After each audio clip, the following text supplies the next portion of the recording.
இம்ரான் என்றொருவர் இருந்தார். அவரது மனைவி கருவுற்றார். அவர் தனக்கு ஆண் குழந்தை கிடைக்கும் என்ற நம்பிக்கையில் இருந்தார்.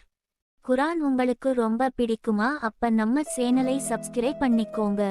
இந்த பாட்காஸ்ட்க்கு 1K சப்ஸ்கிரைபர் வரும்னு டார்கெட் வைக்கலாம். முழு பாட்காஸ்ட் வேணும்னா சேனல் வீடியோஸ்ல பார்க்கலாம்.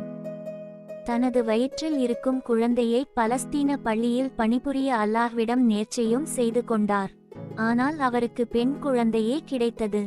அந்த குழந்தைக்கு மரியம் என பெயர் சூட்டினார். அந்த குழந்தையையும் அதற்கு கிடைக்கும் குழந்தையையும் அல்லாஹ் ஷைத்தானிடமிருந்து பாதுகாக்க வேண்டும் என்றும் பிரார்த்தித்தார்.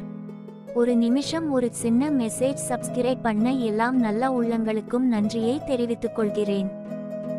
மரியம் வளர்ந்தாள். பக்குவமும் ஒழுக்கமும் நிறைந்த பெண்ணாக திகழ்ந்தாள். ஒருநாள் அவள் குளிப்பதற்கு தயாராகி தனித்திருந்த போது மனித தோற்றத்தில் வானவர் தலைவர் ஜிப்ரீல் வந்தார்.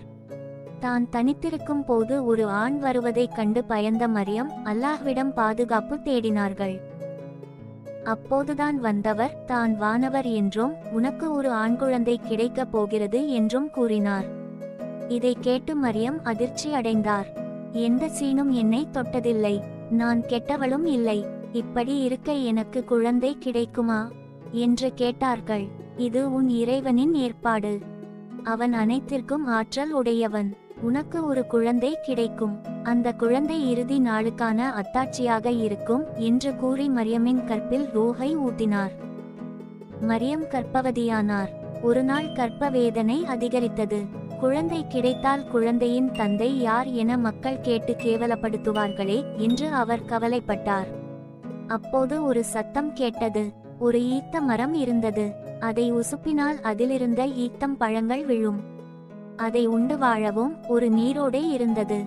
அதில் நீர் அருந்துமாறும் அல்லாஹ் கட்டளை இட்டான். யாரும் பேசினால் அவர்களுடன் பேச வேண்டாம் என்றும் தான் உண்ணாவிரதம் இருப்பதாகவும் கூறச் சொன்னது.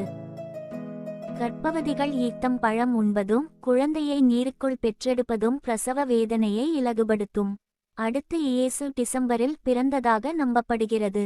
டிசம்பர் என்பது பலஸ்தீனில் கடும் குளிர்காலமாகும். சூடான காலத்தில் தான் ஈத்தம்பழம் கனியும்.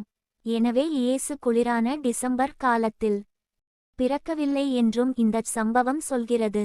மரியம் அவர்கள் குழந்தையை பெற்றெடுத்தார்கள்.